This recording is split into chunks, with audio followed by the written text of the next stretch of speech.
In March 2026, NASA held a press conference that most mainstream outlets buried beneath the day's other headlines. They shouldn't have, because what was announced in that briefing wasn't a new satellite. It wasn't a telescope upgrade or a Mars soil sample result. It was a declaration, quiet in delivery, seismic in consequence, that the United States of America was no longer content to talk about returning to the moon. It was going to live there. And it had a plan, a budget, a timeline, and the kind of leadership that doesn't ask for permission to move fast. In March 2026, NASA made an announcement that quietly rewrote the rules of space exploration. Under new Administrator Jared Isaacman, the agency didn't hold a press conference about delays. It didn't revise a budget line. It didn't push a launch date by another 18 months. It published a blueprint, a step-by-step, phase-by-phase, no excuses roadmap to build a permanent human settlement on the moon. And it did it with the kind of urgency America hasn't used in space since the 1960s. Here's the thing you need to understand before we go any further. NASA did not announce this because the science suddenly got more interesting. NASA announced this because the race is already underway. And for a few years there, America was losing it. China's lunar program has been methodical, well-funded, and brutally consistent. Their taikonauts are training for crewed lunar landings. Their robotic missions have already touched the far side of the moon. Their timeline has them establishing a permanent presence at the South Pole before the end of this decade. The South Pole, the same location NASA is targeting. The same craters, the same ice deposits, the same ground. There is only so much of it. And whoever plants infrastructure there first, whoever drills the first well, builds the first power grid, lays the first road. That nation doesn't just win a mission, it shapes the future of every human being who will ever leave this planet. That is the competition. That is what's at stake. And the old NASA, the one defined by cost overruns, congressional stalls, and timelines that stretched like taffy, that NASA was not built to win this kind of fight. So they scrapped it. What replaced it has a name.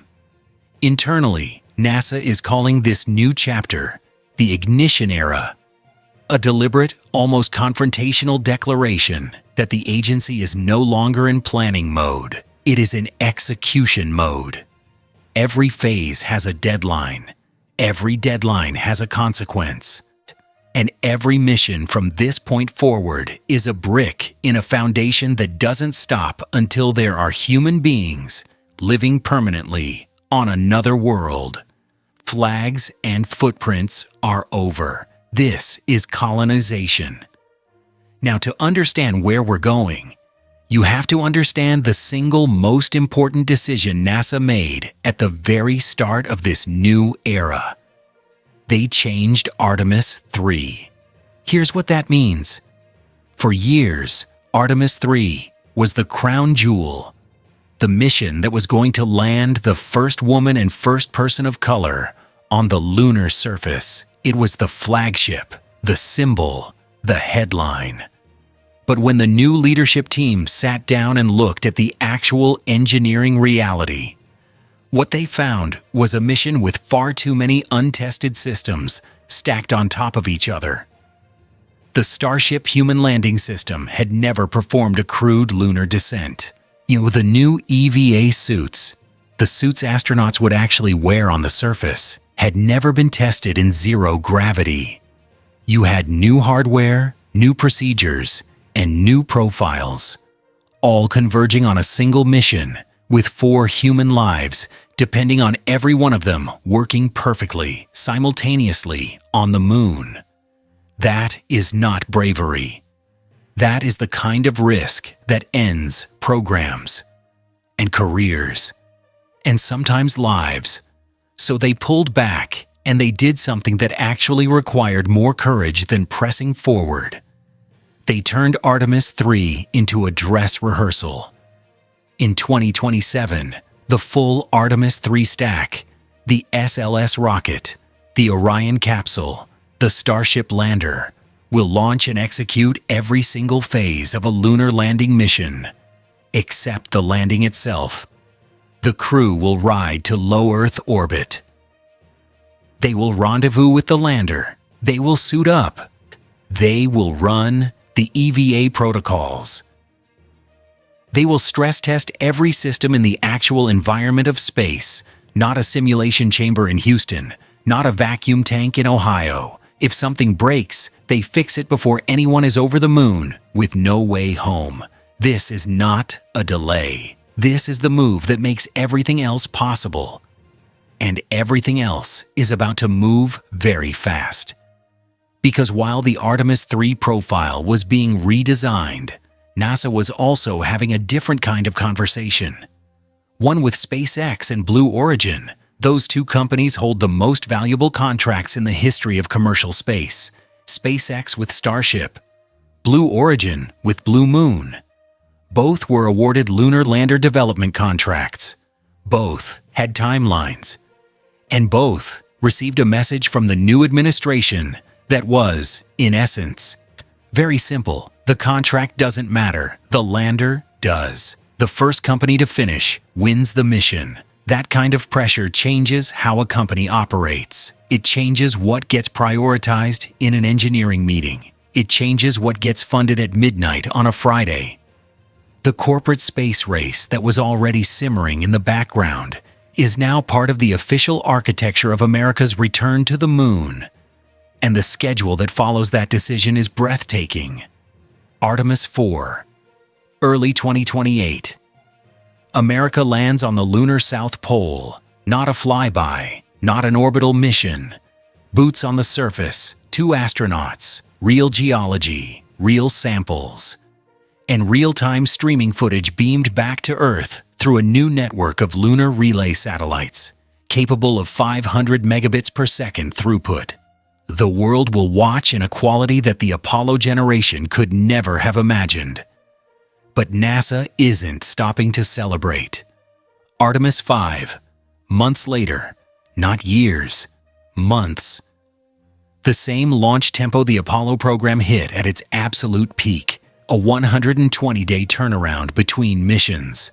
The message being sent to the entire world is not subtle. We are not here for a visit. We are building momentum. And we are not slowing down. Now let's get into the architecture of the plan itself. $20 billion, 7 years, 3 phases, 1 goal. And this is where the story stops being inspiring and starts being genuinely extraordinary. Phase 1 is about showing up and surviving. 25 missions, 21 landings. A launch cadence that treats the moon not as a destination to be visited, but as a construction site to be opened. The first problem that has to be solved, before any human can think about living there, is the lunar night. Every location on the moon experiences roughly 14 Earth days of continuous sunlight, followed by 14 Earth days of complete darkness. At the South Pole, that darkness doesn't just mean no solar power. It means temperatures that plunge to negative 200 degrees Celsius. Equipment cracks, electronics fail, batteries drain. And anything that hasn't been designed to survive those conditions simply dies. NASA's answer to this problem is nuclear, specifically radioisotope thermal generators, RTGs, compact nuclear decay units that have already proven themselves on missions like Voyager and Curiosity. They don't require sunlight. They don't require fuel. They simply generate steady, reliable heat and electricity from radioactive decay continuously for years. Phase 1 will include dedicated RTG deployment tests, placing these units in simulated lunar night conditions to validate what the models already predict. This is not optional infrastructure. This is the heartbeat of everything that comes after. Alongside the nuclear tests, Phase 1 introduces two vehicles that will define how humanity understands the moon's surface before it builds anything on it. The first is something called Moonfall, a fleet of lightweight rocket drones built on the engineering lineage of the Ingenuity helicopter that flew on Mars. These aren't atmospheric aircraft.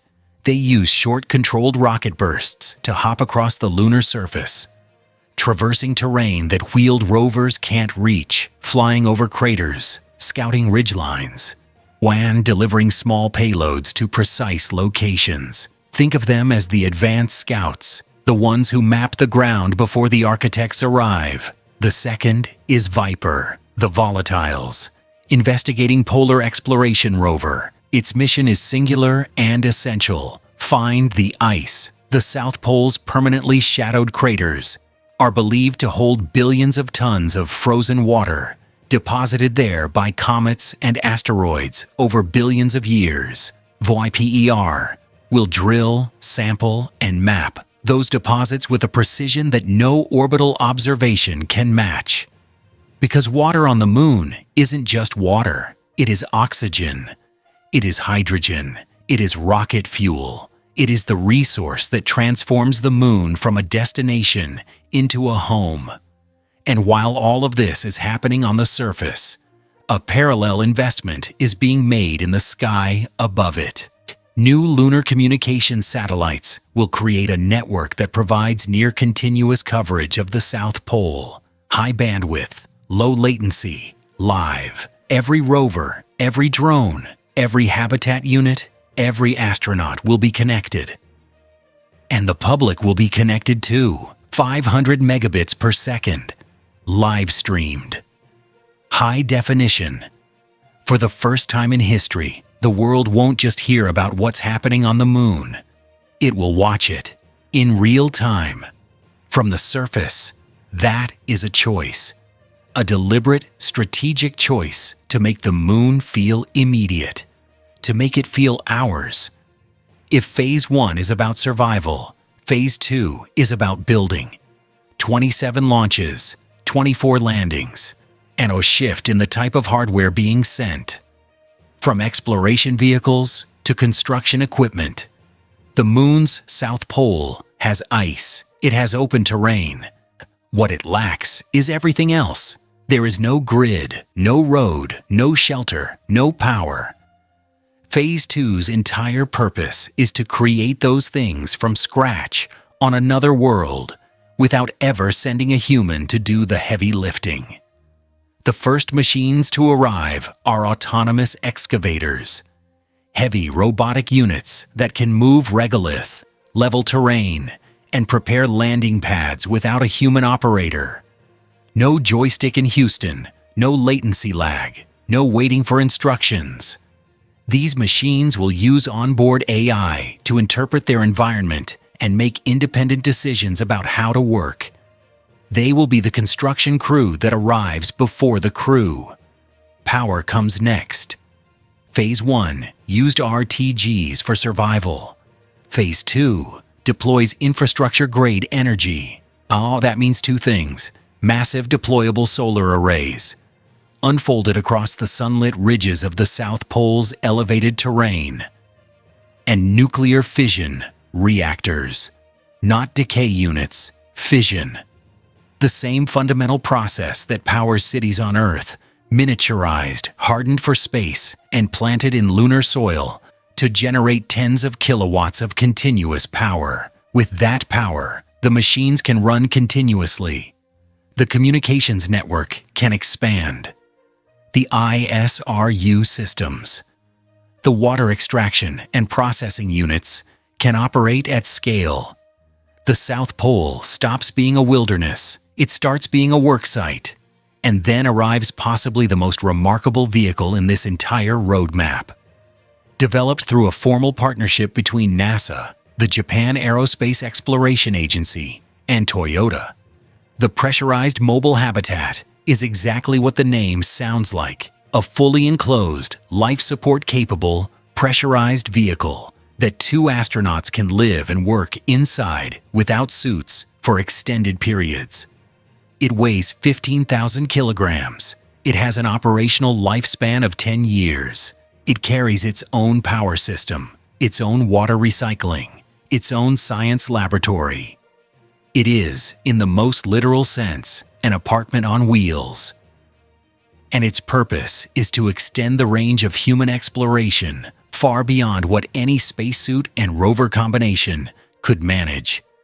Astronauts won't just visit craters, they'll drive to them, sleep near them, spend days or weeks in their vicinity, doing science that no robotic mission could replicate. Phase 2 ends with the South Pole that has power, communications, leveled terrain, and a mobile habitat roaming its surface. What it needs now is walls. Phase 3 has no end date. That is intentional. That is the point. Beginning in 2033, 4-person crews will rotate to the lunar surface on 28-day missions, roughly 1 month on the moon, followed by a return to Earth and a fresh crew cycling in. Not unlike the rotation model used on the International Space Station, but on another world entirely. The habitats that house these crews will not be shipped from Earth. They will be 3D printed on site using the moon itself as the raw material. Lunar regolith, the fine powdery top layer of the moon's surface, can be melted and extruded in a process called sintering to form dense, load-bearing structures. Autonomous printing units will construct the walls, the floors, the curved ceilings that protect against radiation and micrometeorites. Layer by layer, a structure that no rocket could have launched from Earth will rise from the ground of the moon. This is called In-Situ Resource Utilization, ISRU, and it is perhaps the single most transformative technology in the entire plan. The moment you stop importing everything from Earth, the economics of space settlement change completely. The costs collapse, the timelines compress, the dependency on launch windows and supply chains fades. The ice that Viper mapped in Phase 1.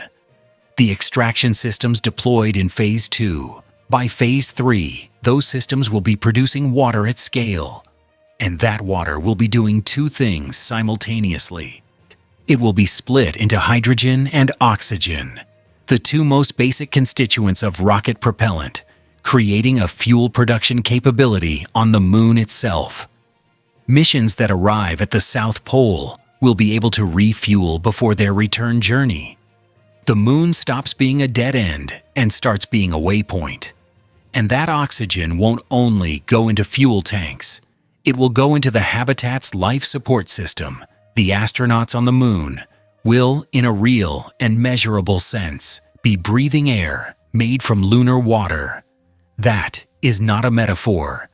That is the supply chain of the first human settlement beyond Earth. Now step back from the engineering for a moment. Step back from the launch manifests and the megawatt figures and the excavation schedules. Look at what this actually is. This is a plan to take human beings, fragile, warm, on carbon-based human beings, and make them a permanent part of a world that has no air, no water, no protection from radiation, no temperature a human body can survive without machinery, and no margin for error whatsoever. And then, to not just survive there, to thrive there, to build there, to live there in rotating shifts, season after season, until the phrase, "going to the moon," means something as routine as boarding a long-haul flight. Is it possible? The engineering says yes. The physics says yes. The budget, spread across 7 years, says yes. But the honest answer is that nobody knows for certain. There has never been a permanent settlement on another world. There is no case study, no precedent, no historical blueprint to follow. And that is precisely why it has to be done. Because the generation of engineers and scientists who will actually build this, who will design the sintering printers and calibrate the fission reactors and program the autonomous excavators. Most of them are in school right now. Some of them are watching videos like this one. And what they decide to dedicate their lives to will be shaped, in part, by what they believe is possible. By whether the world they're growing up in gives them something enormous enough to reach for. NASA's new roadmap isn't just a construction plan. It's an invitation to a generation that hasn't fully arrived yet. To look up, look outward, and choose to do the thing that cannot be done. Because that has always, without exception, been how impossible things get done. The moon isn't waiting. The competition isn't waiting. The ice at the South Pole has been sitting in those craters for billions of years, waiting for the species that was clever enough and determined enough to go get it. We are that species. And for the first time in a long time, we have a plan that believes it. The ignition era has begun.